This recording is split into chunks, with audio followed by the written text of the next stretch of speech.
बहुत समय पहले की बात है। पहाड़ों और हरे भरे खेतों के बीच बसा एक छोटा सा गांव था, सूरजपुर।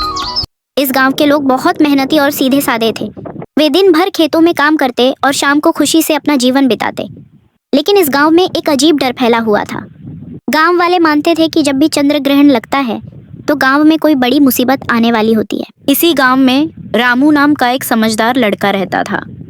एक शाम रामू अपनी दादी के पास बैठा था।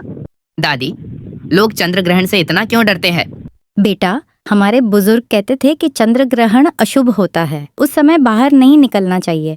रामू को यह बात समझ नहीं आई। अगले दिन गांव की चौपाल में ढोल बजाया गया। सुनो गांव वालों, आज रात बड़ा चंद्र ग्रहण लगेगा। सब लोग अपने घरों में रहना, कोई भी बाहर नहीं निकलेगा।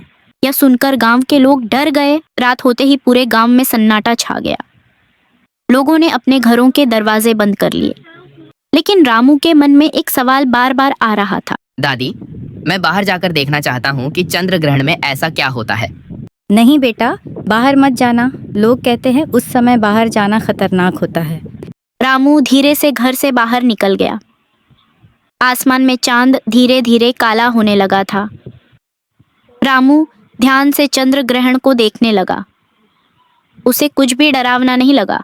तभी रामू को खेतों की तरफ से आवाज आई, बचाओ, कोई है, मेरी मदद करो। रामू तुरंत उस आवाज की तरफ दौड़ा। रामू ने देखा कि एक बूढ़ा किसान गड्ढे में गिर गया था।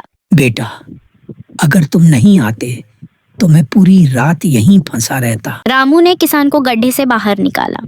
सुबह होते ही रामू किसान को लेकर गांव पहुंचा। चंद्र ग्रहण से कोई मुसीबत नहीं आती।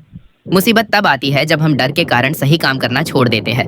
अगर मैं भी डर जाता तो इस किसान की मदद नहीं हो पाती। रामू सही कह रहा है, हमें अंधविश्वास से नहीं डरना चाहिए। उस दिन के बाद सूरजपुर गांव के लोगों ने चंद्र ग्रहण से डरना छोड़ दिया। अंधविश्वास से डरने के बजाय हमें हमेशा सच्चाई और समझदारी से काम लेना चाहिए।